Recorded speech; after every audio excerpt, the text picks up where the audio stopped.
कंकड़ निकाल के रख देती, दाल के भी कंकड़ निकाल के रखती और रख देती कि जैसे ही आएंगे तो तत्काल बना लेंगे।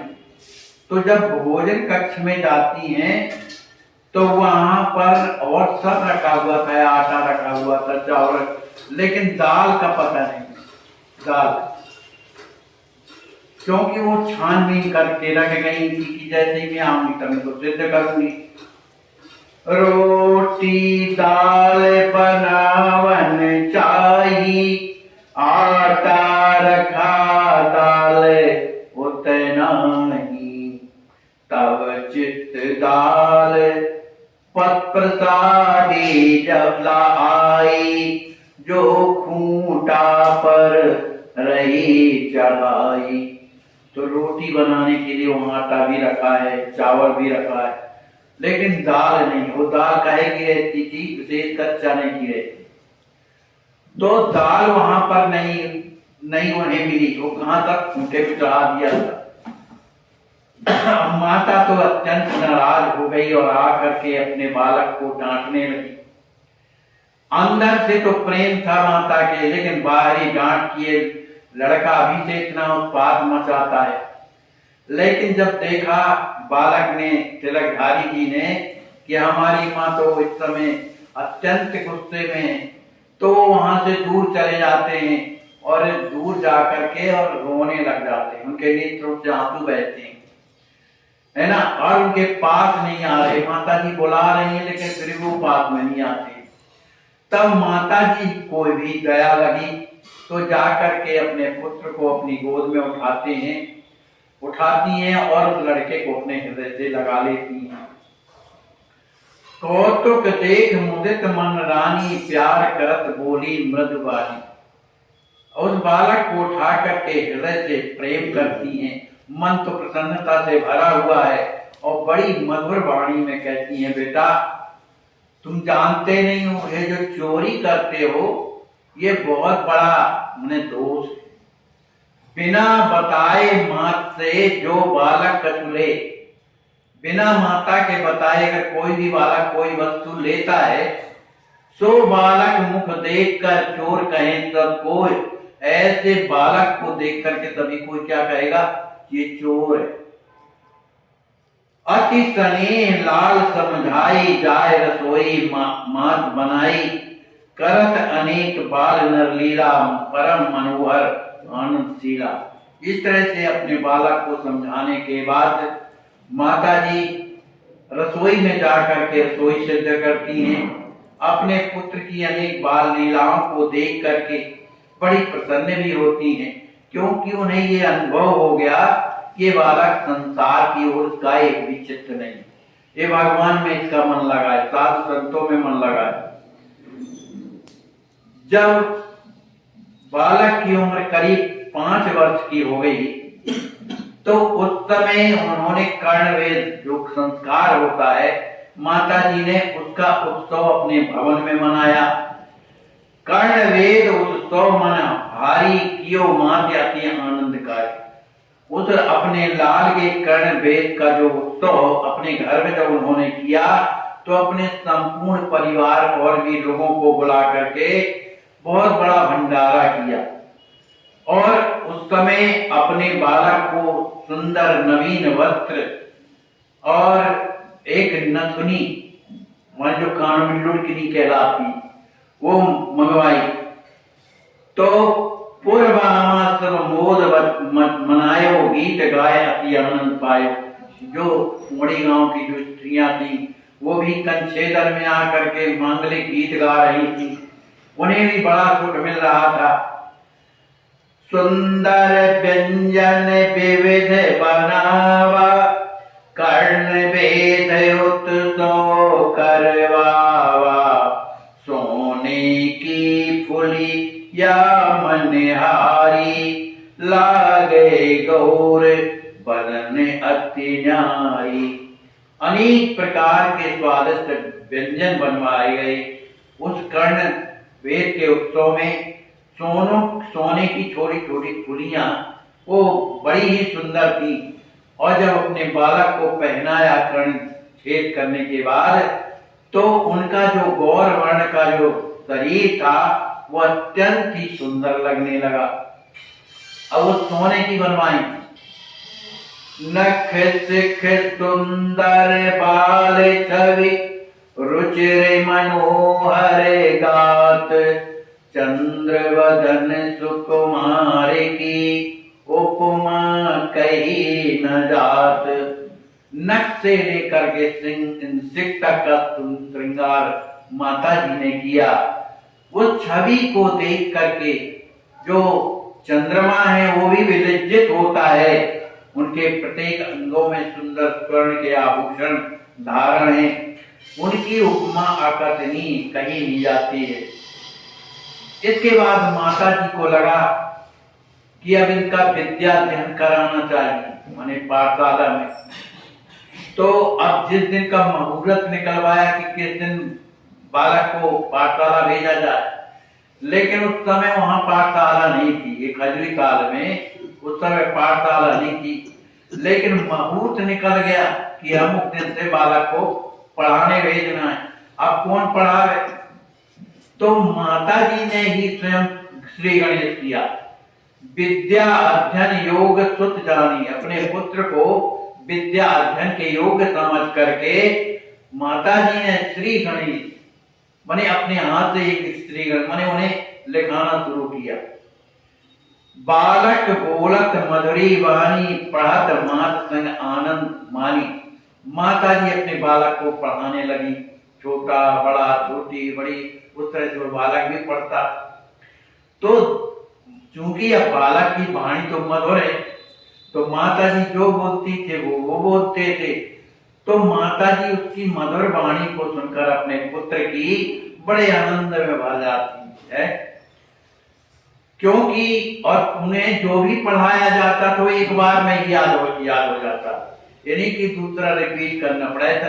एक बार उन्हें थोड़ी ही समय में स्वरों का ज्ञान हो गया, व्यंजन का ज्ञान हो गया, माने का का जो खरी कहलाती है उसका भी ज्ञान हो गया। माता जी को तो पढ़ी थी।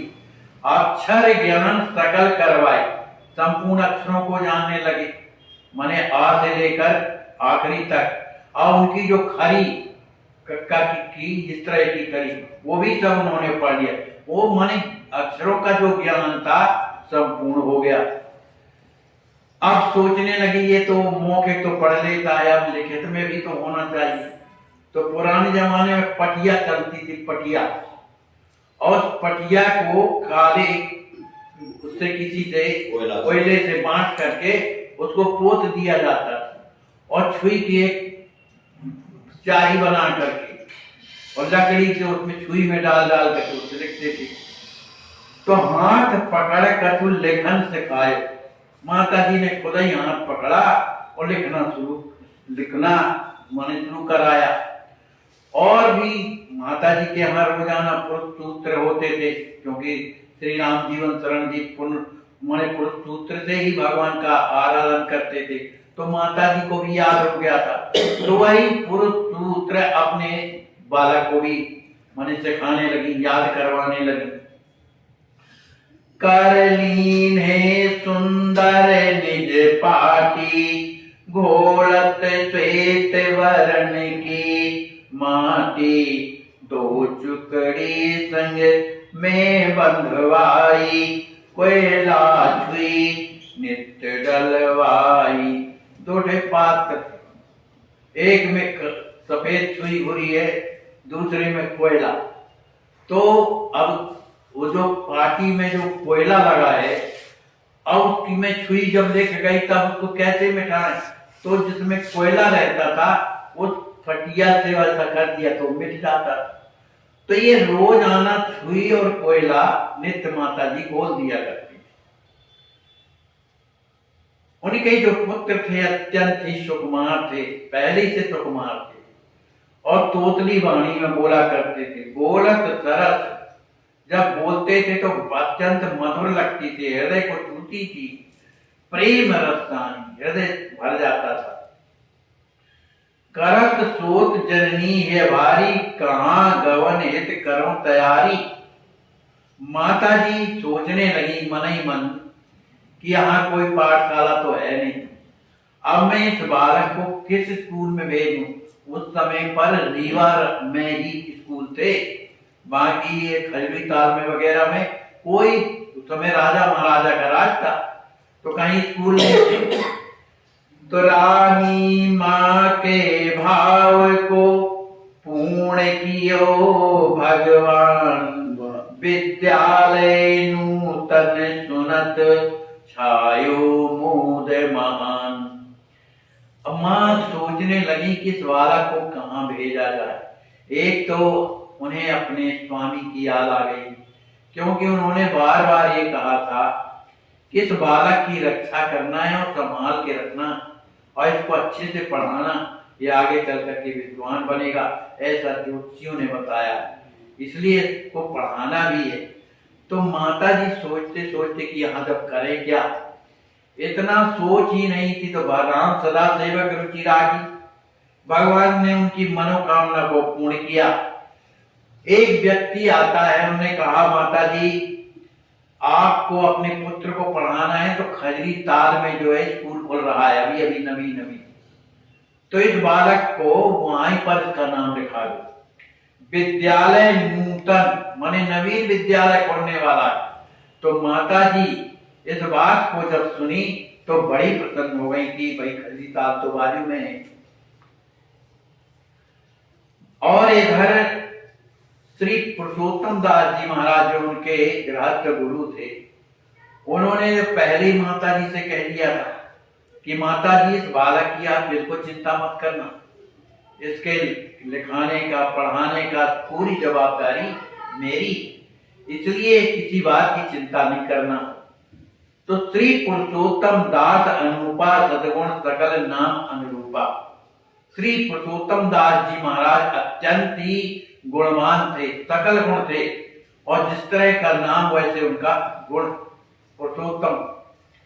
वो करते क्या थे कि वो श्री रामचरितमानस का बड़ी प्रसन्नता के साथ गायन करते थे, माने रामायण पढ़ा करते थे और लोगों को बैठा लेते थे और रामायण का पाठ। पुराने जमाने में इस तरह की कथा नहीं चलती थी और पहले के लोग रामायण भर में सुनने के लिए पूरा गांव उमड़ाता और उसी का वो अर्थ बता देते थे, तो उससे लोगों को सच्चा रास्ता मिलता, भ्रांति नहीं होती थी। तो पुरुषोत्तम दास जी महाराज जहां भी जाते थे वहां रामचरितमानस का गान करते, जिससे लोग सुनकर के बड़े सुखी होते और उन्हीं से उनका कल्याण होता था। और श्री पुरुषोत्तम दास जी महाराज का जो शरीर था बड़ा बलिष्ठ था, हष्ट-पुष्ट थे और बड़े सुंदर लगते थे और रामानंदी वैष्णवी थे, तिलक का रूप लगाते थे, रामानंदी थे और सरयू पारी ब्राह्मण थे। सरयू पारी विप्र शरीरा, सरयू पारी में थे। सहज गुरु ज्ञानी मत धीरा, सहज में वो ज्ञानी थे और गुरु भी थे, सब लोग ब्राह्मणों के गुरु भी थे। जीवन वृत्ति आदि सब त्यागी, गए तीर्थ दर्शन अनुरागी, घूमते अवध धाम जब आए, राम बल्लवा शरण सुहाई। श्री पुरुषोत्तम दास जी महाराज ने अपने जीवन की जो वृत्ति थी, जो करते थे धरते थे, उन सब को त्याग करे, माने घर द्वार छोड़ करके तीर्थों में भ्रमण करते रहते। इस तरह से तीर्थों में भ्रमण करते करते जब अयोध्या राम आए तो अयोध्या में श्री राम बल्लभाचरण जी महाराज थे, तो वहां जाकर के उनके यहाँ जो है माने रुके। उनके शरीर माने सुंदर स्वरूप को देख करके, अत्यंत प्रकाश में देख करके, उनकी सुंदर माधुरी का दर्शन करके उनका मन लुप्त हो गया कि ये मेरे गुरु बनने योग्य है। दर्शन करे गुरु चरणन जाए, उनका दर्शन किया और उनके चरणों में प्रणाम किया और प्रार्थना की कि गुरुदेव मुझे आप राम मंत्र दीजिए। श्री सदगुरु के शरण गए, बास कियो श्री धाम, पाए आज्ञा नाय सिर, चले भजत सिय राम। इस तरह से अपने गुरु जी के चरणों में उनकी सेवा करते हुए कुछ दिन अयोध्या में रह करके उनकी आज्ञा को प्राप्त करके उनके चरणों में अपने सिर को नवा करके श्री सीताराम जी का भजन करते हुए अयोध्या से प्रस्थान कर गए। इस तरह से श्री पुरुषोत्तम दास जी महाराज ने अनेक धामों का दर्शन किया, अनेक पवित्र नदियों में स्नान किया और इस तरह से भ्रमण करते करते बरा नाम के ग्राम में आए। ये बरा वहीं कहीं है, बरा नाम के ग्राम में आए। वहां उन्हें बड़ा अच्छा लगा और वहां भी वही श्री रामचरितमानस सुनाते थे, गांव के लोग आते थे। गांव के लोगों का मन उनमें आकृष्ट हो गया। उन्होंने प्रार्थना किया कि आप हमें दीक्षा दे दीजिए। तो इस तरह की उनकी प्रार्थना पर श्री पुरुषोत्तम दास जी महाराज अनेकों लोगों को अपना शिष्य बना दिया। जब शिष्य बना लिया तो लोगों ने सोचा कि अब हमारे गुरुजी भ्रमण करते रहते हैं, चलो हमारे ग्राम बरा में ही इनको कुछ भूमि दे दें तो यहाँ पर बढ़िया रहा करेंगे, साधुओं का भंडारा होगा। लोग बरा वाले सब कहीं एक एक आज्ञान कर। जब वहां पर भूमि दान दी गई और कुछ ना कुछ बन गया तो जो बरा के लोग थे जैसा गुरुजी कहते थे, जो जो आज्ञा देते थे, ठीक उसी के अनुसार उनकी सेवा करते थे। करत बास कछु समय बितायो, एक दिवस खजूरी तक आयो। श्री हनुमंत लाल छवि देखी, सादर इष्ट ताहि निज लेखी। इस तरह से बड़ा ग्राम में कुछ दिन निवास करने के बाद उनका मन हुआ कि खजरी ताल चला जाए। खजरी ताल में जब आते हैं तो उन्होंने देखा कि एक श्री हनुमान जी की जो मूर्ति है एक पेड़ से सटी हुई वहां पर विराजे हुए। अब चूंकि पुरुषोत्तम दास जी महाराज श्री हनुमान जी महाराज को ही अपना इष्ट मानते थे, उनके प्रति उनकी सहज में प्रीति थी। दर्शन हेतु लोग बहुआवत सादर पूजत भोग लगावा। वही श्री हनुमान जी महाराज का दर्शन करने के लिए लोग अनेक गांव के लोग वहां आते, उनकी पूजा करते, उन्हें भोग लगाते और उनसे जो भी प्रार्थना करते, अपनी मनोकामना पूर्ति की, उनकी मनोकामना भी पूर्ण हो जाती थी। संकट मोचन कृपा निधाना, सब विध करत जगत कल्याण। लोगों का कल्याण करने वाले ऐसे हनुमान जी महाराज का नाम संकट मोचन था। वहां जो खजूरी ताल में विराजे थे। जो जो भावधारी जन आवे तो सब दरस मात्र से पावे। जो उनके हृदय में जो इच्छा होती थी उनकी मनोकामना पूर्ण हो जाती थी उनके मात्र दर्शन से। इस तरह से श्री पुरुषोत्तम दास जी महाराज ने जब श्री हनुमान जी का दर्शन किया, उनके दोनों हाथ जुड़ गए और सुंदर स्तुति करने लगे। जय गगन बिहारी मुनि मनहारी, लक्ष्मण प्राण प्रदाता। सिया राम उपासक भव भय नाशक, सकल जीव सुखदाता। कलुष निकंदन मारुति नंदन, कौन करे गुण गाना। जो तौ पद ध्यावत अति सुख पावत, करते आप समाना।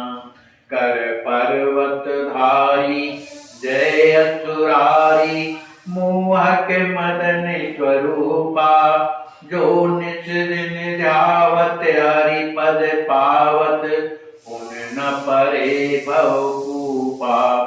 जय अंजनी लाला परम कृपाला, निज इच्छा तन धारी। सुग्रीव सहायक आनंददायक, रघुवर हृदय बिहारी।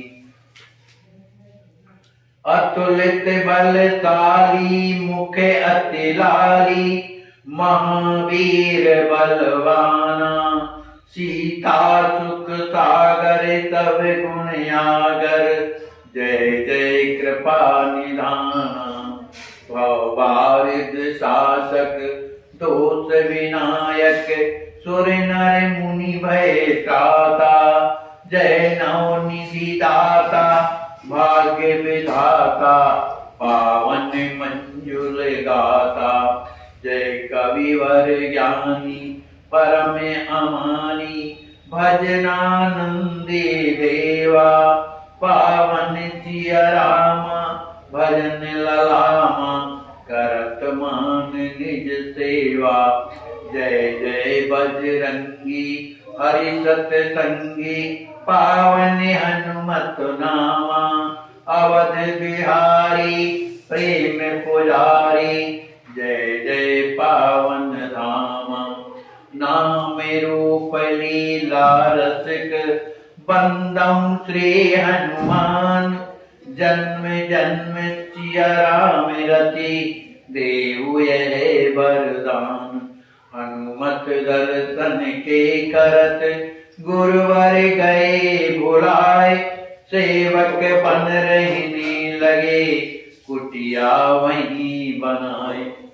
इस तरह से श्री पुरुषोत्तम दास जी महाराज ने श्री हनुमान जी महाराज को नाम रूप लीला के रसिक इस तरह से कह करके उनकी वंदना करते हैं और उनसे हाथ जोड़ करके प्रार्थना करते हैं, हनुमान जी मुझे जन्म जन्म में मुझे इस तरह का वरदान दीजिए कि श्री सीताराम जी महाराज के चरणों में मेरी प्रीति हो।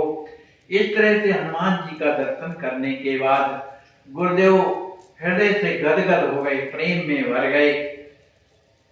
सेवकों ने सोचा कि अगर गुरुदेव यहाँ रहें तो कितनी अच्छी बात है, यहाँ चारों तरफ के लोग दर्शन करने आते हैं हनुमान जी का, और उन लोगों का इनकी वाणी का लाभ सुन करके लोगों का कल्याण होगा, इसलिए लोगों ने वहां झोपड़ी बनाई।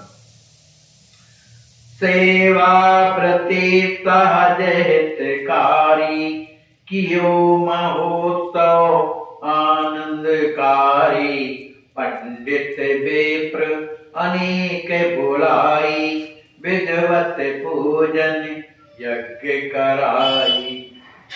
महाराज जी पुरुषोत्तम दास जी के मन में आया कि क्यों ना है हनुमान जी के लिए सुंदर यज्ञ हो, लोगों का भंडारा हो, इनका अभिषेक हो। इस तरह का भाव रख करके और उन्होंने लोगों से कहा, क्योंकि महाराज जी की हर आज्ञा का पालन करने वाले लोग थे, समाज में उनके प्रति उनकी उदार भावना थी, तो उन्होंने सभी पंडित लोग वहां आते हैं और उनका विधिवत पूजन कराते हैं। और विधिवत पूजन कैसा कराना है, उन्होंने सोचा अभी किसी तरह से अभिषेक हो जाए और एक छोटा सा मंदिर इनके लिए बनना जरूरी, क्योंकि पेड़ से सटे हुए और उसी में चिपके हुए, तो एक सुंदर मंदिर बन जाए और फिर यहाँ उनकी प्रतिष्ठा हो जाए। इतना कहना था, सभी ग्राम के लोग, अगल बगल के लोग लग गए कि गुरु जी की ऐसी आज्ञा हुई, तो सभी को तन मन धन से और उस मंदिर का निर्माण उन्होंने किया।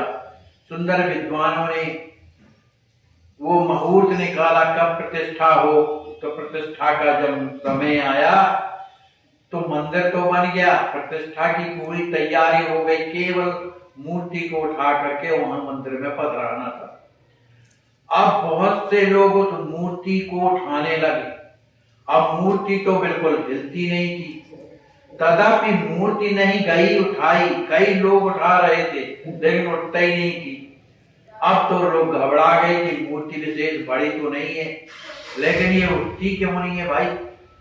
तो बेचारे हार मान करके श्री पुरुषोत्तम दास जी महाराज अपने गुरुदेव के चरणों में प्रार्थना करते हैं कि मुहूर्त का समय तो अब आ गया है, उन्हें प्रतिष्ठा वाला, लेकिन ये मूर्ति उठती नहीं है। बड़े बड़े बड़े लोग लगे लेकिन फिर भी नहीं उठ रही है। तो कहा आप लोग चिंता मत करिए। तो महाराज स्वयं जाते हैं और हर जाकर के श्री हनुमान जी से प्रार्थना करते हैं कि भाई आप ही लोग के लिए तो ये मंदिर बना है, जिससे आपको मंदिर में बैठा करके लोग दर्शन करेंगे। पेड़ के नीचे बैठे रहते हैं, है ना, पानी गिरता है, खुला हवा मिलती है। इस तरह से मन ही मन प्रार्थना करने लगे। इसलिए कृपा करिए उस मंदिर में पधार जाइए। ऐसा कह करके प्रणाम जैसे ही किया पुरुषोत्तम दास जी महाराज ने, तो हनुमान जी के उस विग्रह को अकेले उठा लिया, अकेले, और उठा करके विग्रह को जैसे ही उठाए हैं, सभी कोई श्री हनुमान जी महाराज की जय हो, श्री सद्गुरुदेव भगवान की जय हो, इस तरह का नारा लगने लगा। और वो एक मूर्ति को उठा करके मंदिर में ला करके पधरा देते हैं।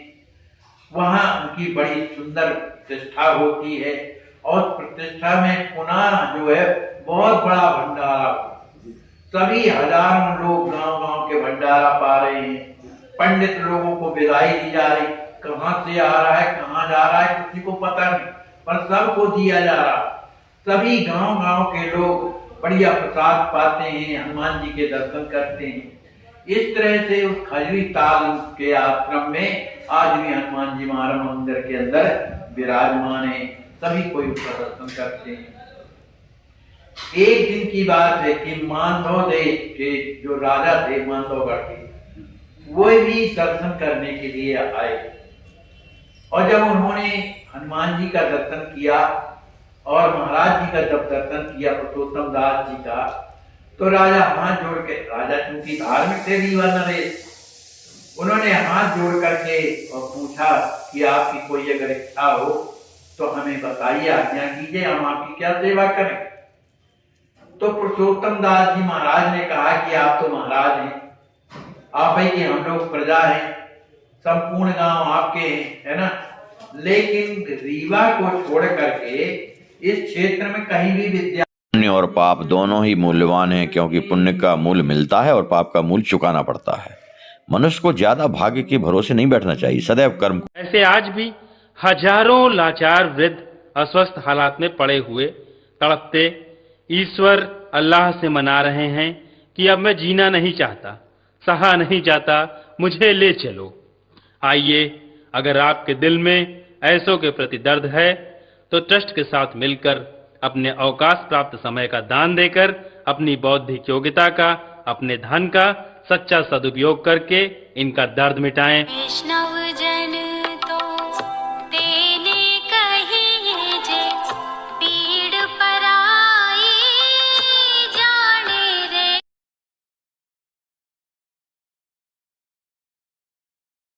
ऐसे आज भी हजारों लाचार वृद्ध अस्वस्थ हालात में पड़े हुए तड़पते ईश्वर अल्लाह से मना रहे हैं कि अब मैं जीना नहीं चाहता, सहा नहीं जाता, मुझे ले चलो। आइए, अगर आपके दिल में ऐसों के प्रति दर्द है तो ट्रस्ट के साथ मिलकर अपने अवकाश प्राप्त समय का दान देकर अपनी बौद्धिक योग्यता का, अपने धन का सच्चा सदुपयोग करके इनका दर्द मिटाएं और उस परम पिता परमेश्वर अल्लाह गॉड का प्यार प्राप्त करें।